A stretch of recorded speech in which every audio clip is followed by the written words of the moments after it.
Good morning to all. My name is Dr. Suresh Shuman. Today I'm going to discuss about diabetes macrovascular complications. It is a well-known fact that the global prevalence of diabetes is estimated to be around 450 million people, and it is even predicted to rise more within the coming 25 years.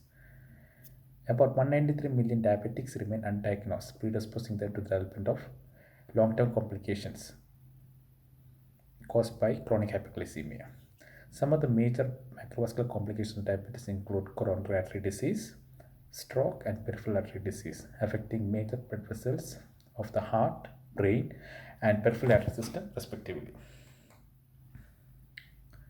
The pathophysiology of the disease involves initial endothelial injury within the vessel wall causing endothelial dysfunction, leading to inflammation, atherosclerosis, leading to occlusion of the vessel wall. In a 7-year risk of developing MI in diabetes patients, it is shown that diabetes contributes significantly to the development of myocardial infarction and can possibly considered as diabetic as a coronary artery risk equivalent. In a famous study known as the Heart Outcomes Prevention Evaluation Study, also known as the HOP study, the risk of cardiovascular events such as MI, stroke, and cardiovascular death in the following 5 years increased to about 9% with every 1 millimole per liter rise of fasting blood glucose.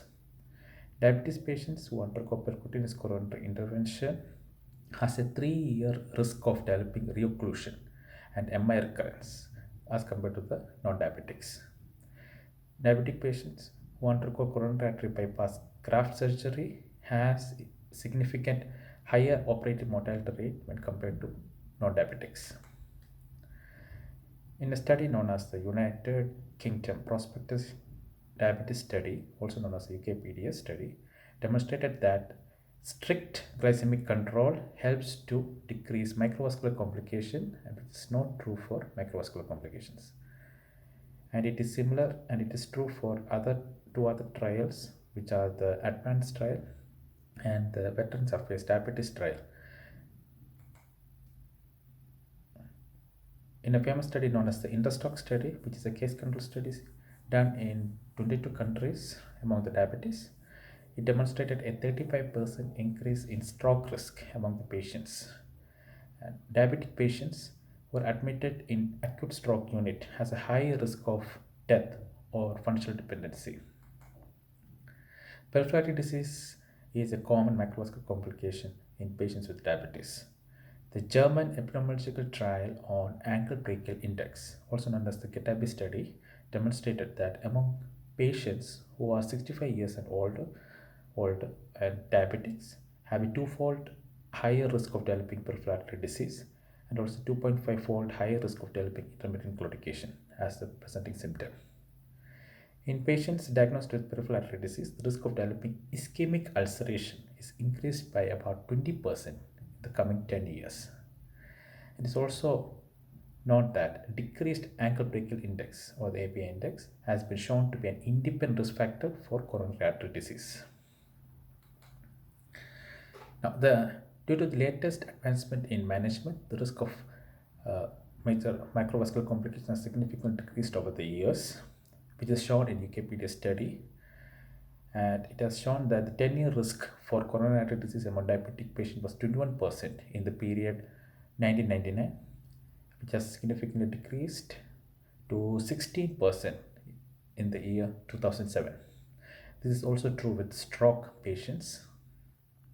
But unlike coronary artery disease and stroke, the prevalence of peripheral artery disease among diabetics was not significantly different when with intensive treatment of diabetes among the patients.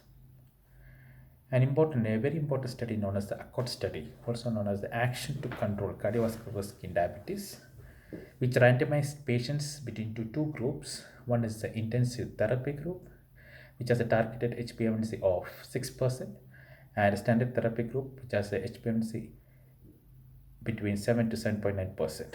In the 1-year study, the patients with intensive glycemic control had a reduced incidence of coronary artery disease, but it has not statistically proven.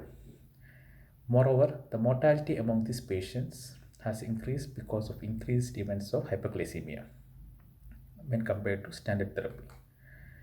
In advanced study, also showed similar results with the use of glycoside treatment in the intensive group therapy uh, versus the standard therapy. The study showed no significant difference in the incidence of macrovascular complications and cardiovascular and related to cardiovascular mortality. Comparable outcomes were observed with veterans afferents AFACE diabetes trial, also known as VADT trial.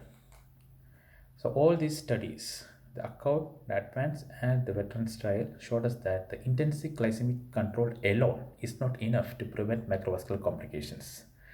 So an individualized tailored approach should be needed, controlling the various risk factors leading to macrovascular disease and a reduction in the mortality among the diabetic patients. In diabetic patients with established atherothrombosis, metformin treatment has reduced overall case mortality from 9.8% to 6.3%. In another famous trial known as the LEADERS trial, which included the GLP-1 agonist liraglutide, it has shown a major decrease in cardiovascular events among the treatment group as compared to the placebo group. A similar result was found with the SUSTAIN 6 trial, which includes semaglutide and another GLP-1 agonist drug with similar results. However, another two important trials, which are the ELIXIR trial and the EXCEL trial, showed no cardiovascular benefit among the treatment groups. A new class of drug known as the SGLT2 inhibitor showed a significant outcome in the study group, which is shown in the trial impact trial, right, in type 2 diabetes, which has showed a 35% risk reduction of hospitalization of patients of diabetes who had heart failure. A similar trial known as CANVAS trial, which includes the canagliflozin drug in the treatment group, has shown less cardiovascular events during the period of 3 years.